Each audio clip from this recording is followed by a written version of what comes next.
Hermano, buenas noches. Mi nombre es Lilia Sánchez y hago parte de la Renovación Católica Carismática de la Diócesis de Valledupar. Y te doy la más cordial de las bienvenidas a este maravilloso tema. Y es una gran noticia la que quiero darte hoy. La meta del ser humano es ser feliz. San Agustín decía, porque al buscarte, Dios mío, busco la vida feliz. Todo hombre se identifica con la propuesta de ser feliz porque esa es la meta de todo ser humano, pues se trata de un anhelo universal.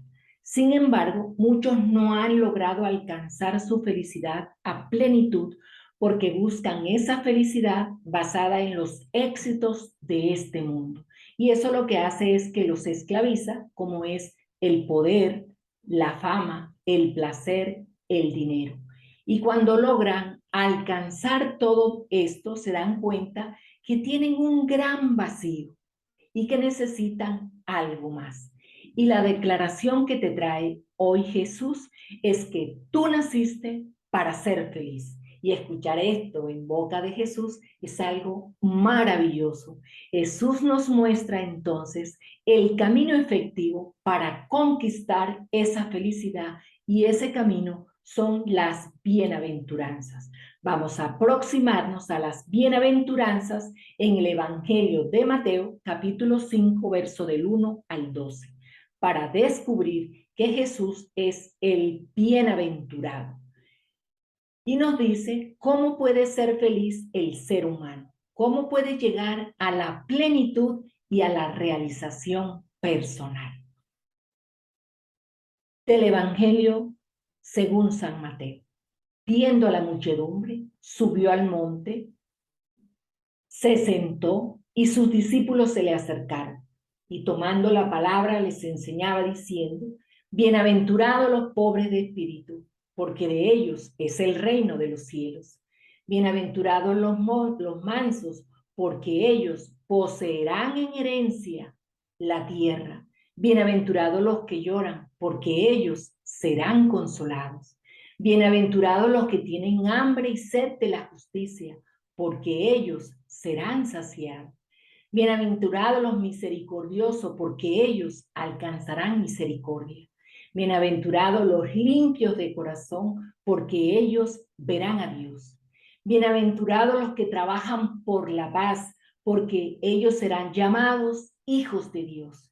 Bienaventurados los perseguidos por causa de la justicia, porque de ellos es el reino de los cielos. Bienaventurados seréis cuando os injurien y os persigan y digan con mentira toda clase de mal contra vosotros por mi causa.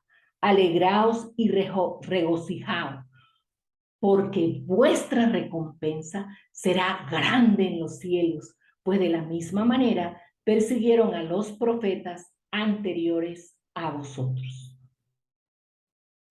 Jesús, en sus recorridos misioneros, se ha encontrado con la dura realidad de su pueblo, personas con diferentes formas de sufrimiento, y lo vemos en Mateo 4, 23, 24, cuando Jesús recorría toda Galilea enseñando en su sinagoga, proclamando la buena nueva del reino, curando toda enfermedad, toda dolencia, expulsando demonios, curando lunáticos, paralíticos.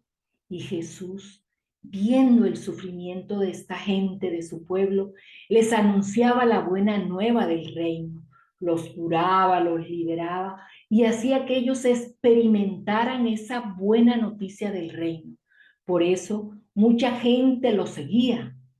Y los que hemos experimentado la buena nueva del reino y hemos sido sanados por Jesús, entonces comenzamos ese camino de discipulado que nos llevará a la felicidad.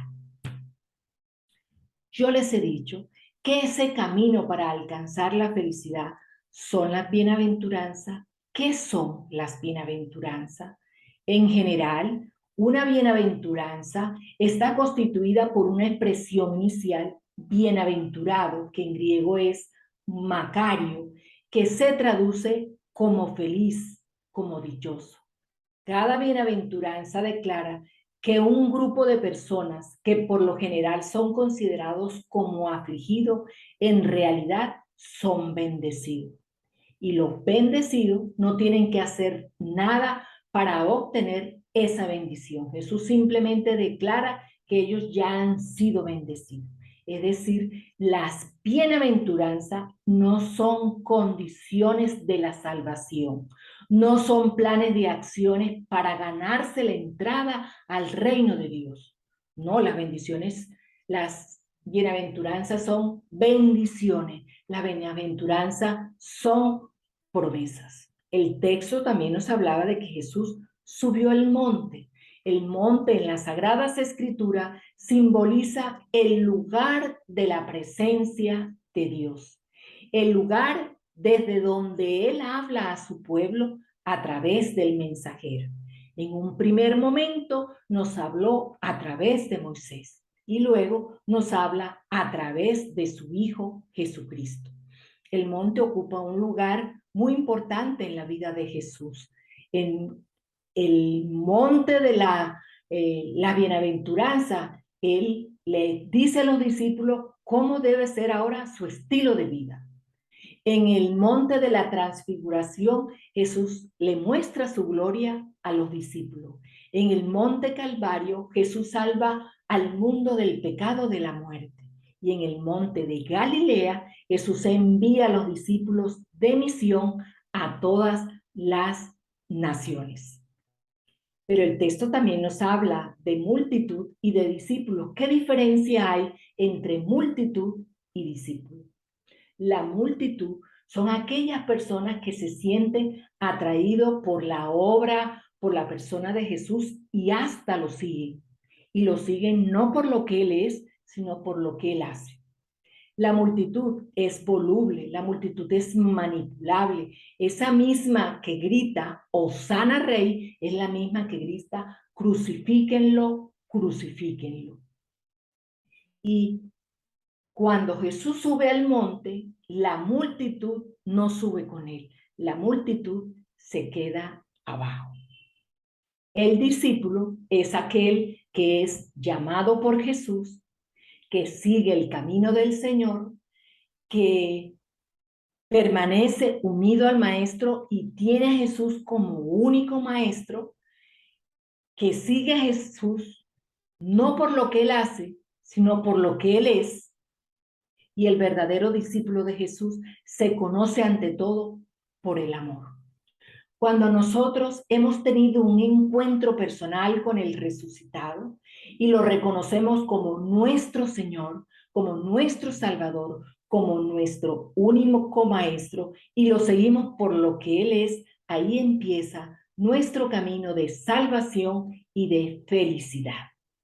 ¿Qué actitud toma Jesús frente a la muchedumbre, frente a la multitud? Él hace como dos acciones. La primera, sube la montaña, lo cual parece evocar la subida de Moisés al monte Sinaí para recibir y proclamar la ley de Dios.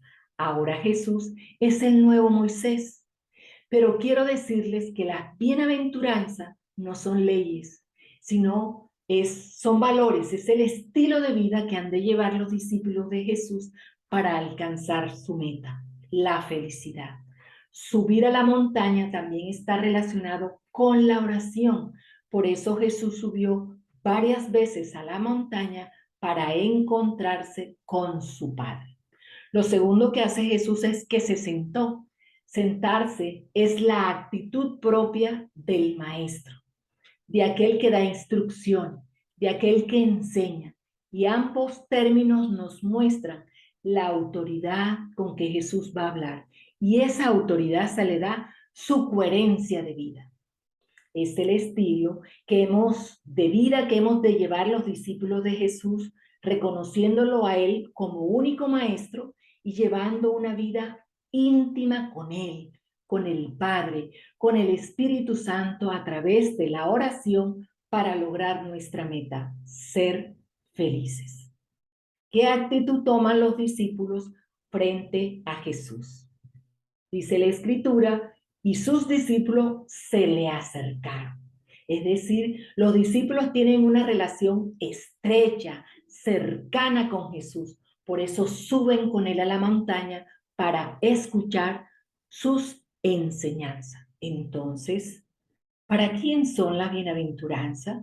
¿Para quién es el sermón del monte? Si yo les he dicho que la multitud no subió al monte, sino que ella se quedó abajo, no escuchó las enseñanzas del maestro. Los que subieron al monte a escuchar las enseñanzas del maestro son los discípulos. Por eso las bienaventuranzas, el sermón del monte, es para los discípulos. Tú ¿eres discípulo de Jesús? Pues quiero decirte, mi querido hermano, que no es solamente recibir las enseñanzas de Jesús, sino vivirlas, encarnarlas, hacer la voluntad de Dios. Es dejar a Dios reinar en nuestra vida para así poder alcanzar nuestra meta, que es la felicidad.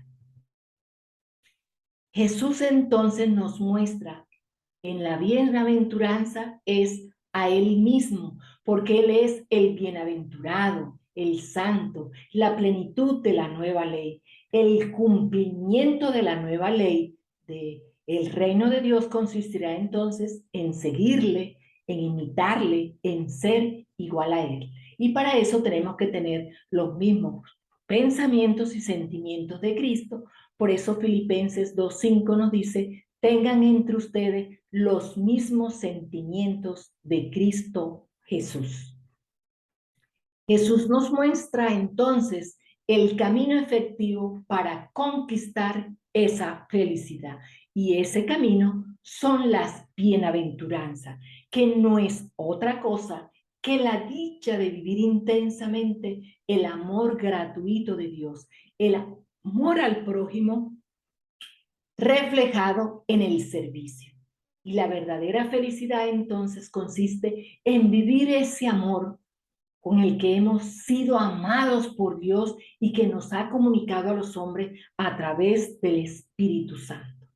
Por eso Romanos 5:5 dice, el amor de Dios ha sido derramado en nuestros corazones por medio del Espíritu Santo que se nos ha comunicado.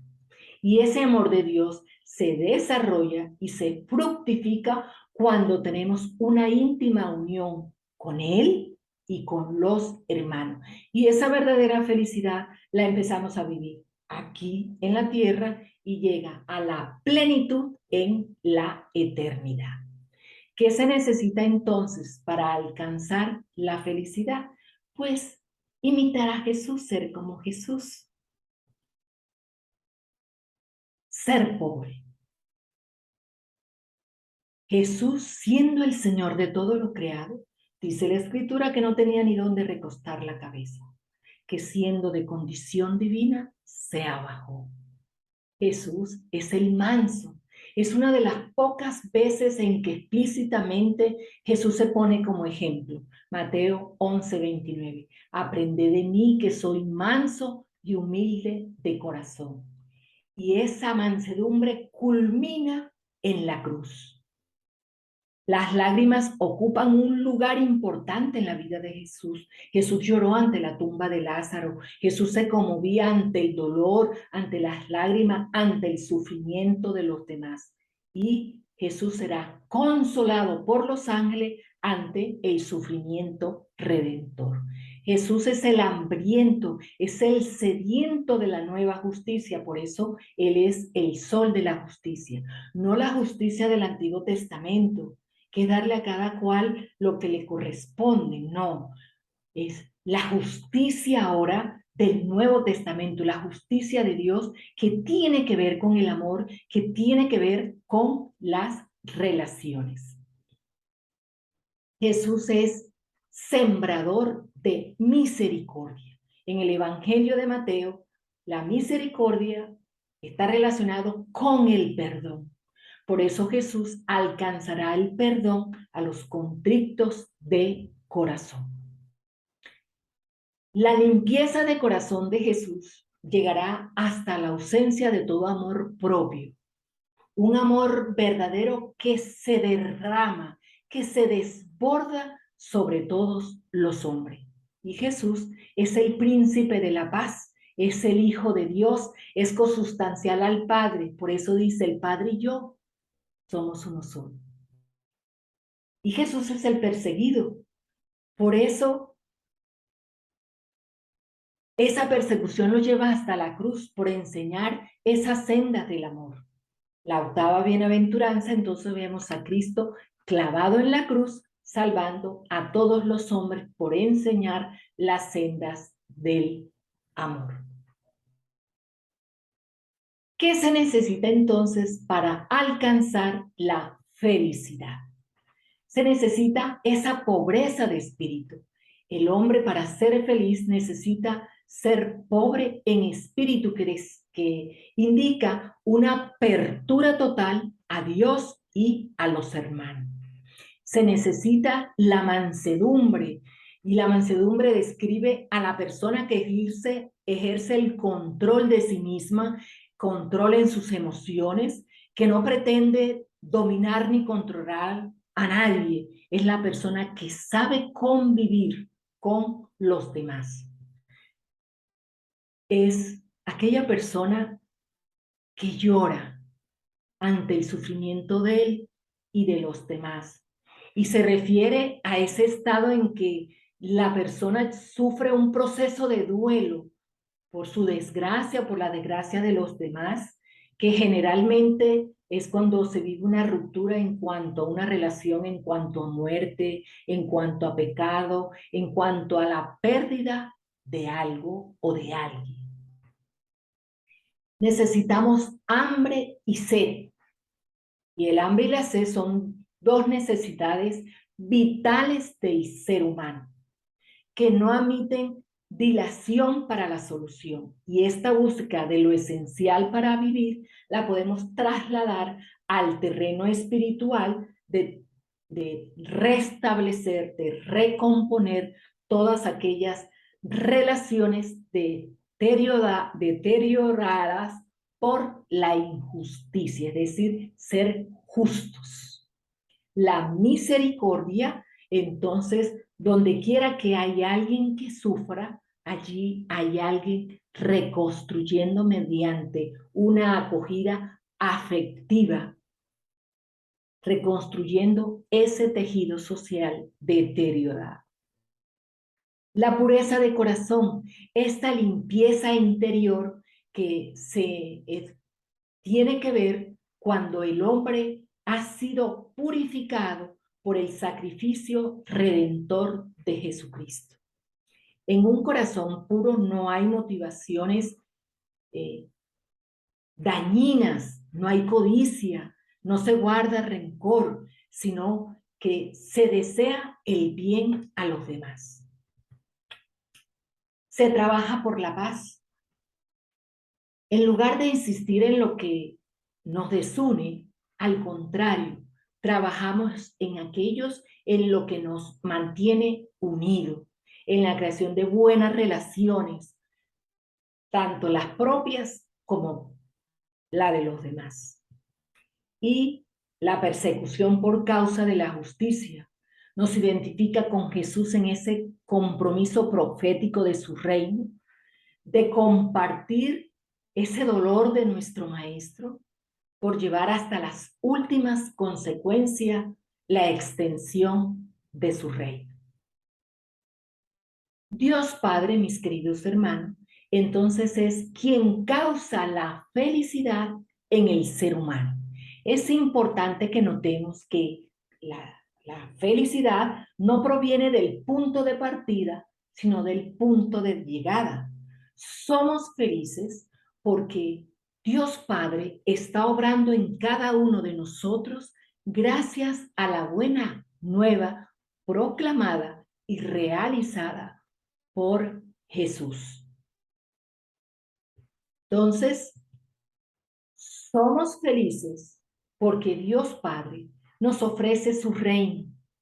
El reino se recibe cuando se reconoce la radical necesidad de él.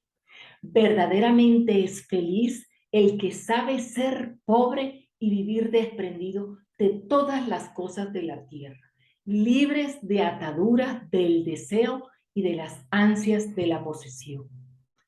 Somos felices porque Dios Padre nos da la herencia de la tierra. Es quien es feliz, quien tiene dominio interior de sus pasiones. Es manso, es sereno, lejos de violencia, y para ser feliz debemos dejarnos tocar por Dios. Somos felices porque en Dios Padre hallamos consolación.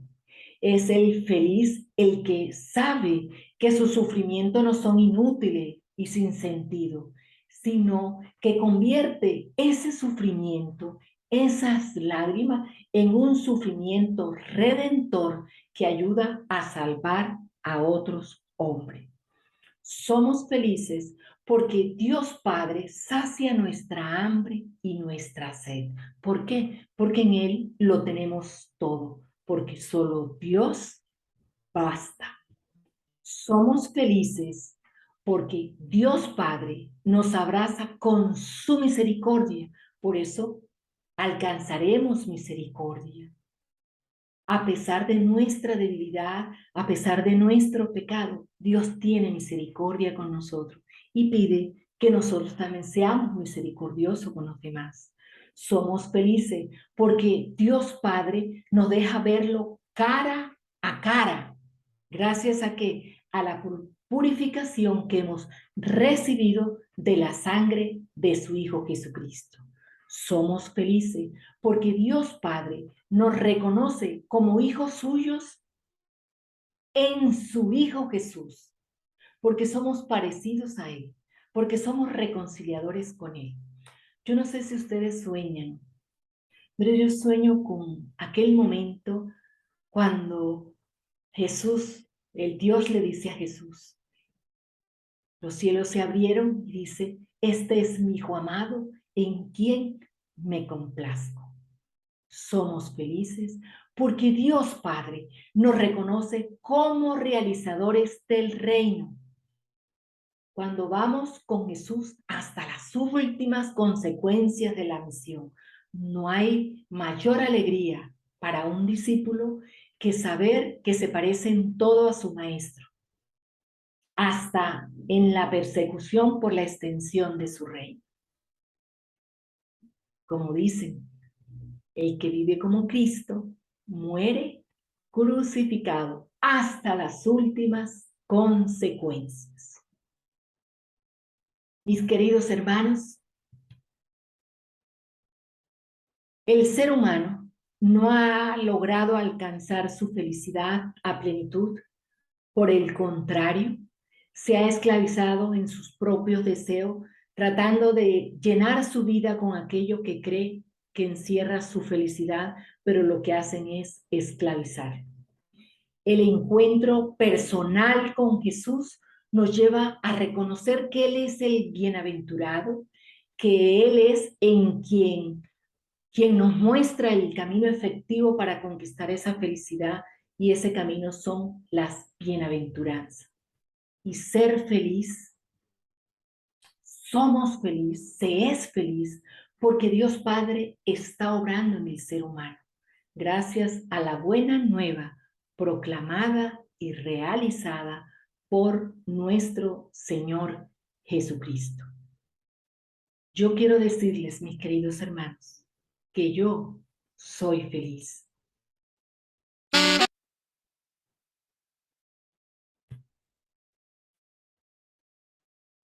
Y soy feliz porque Cristo habita en mí. Soy feliz que Dios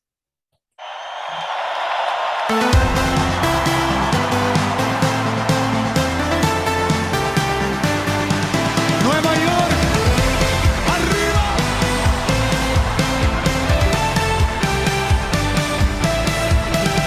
Fui creado para adorar, marcado desde la eternidad. En ti está mi identidad, Cristo Jesús.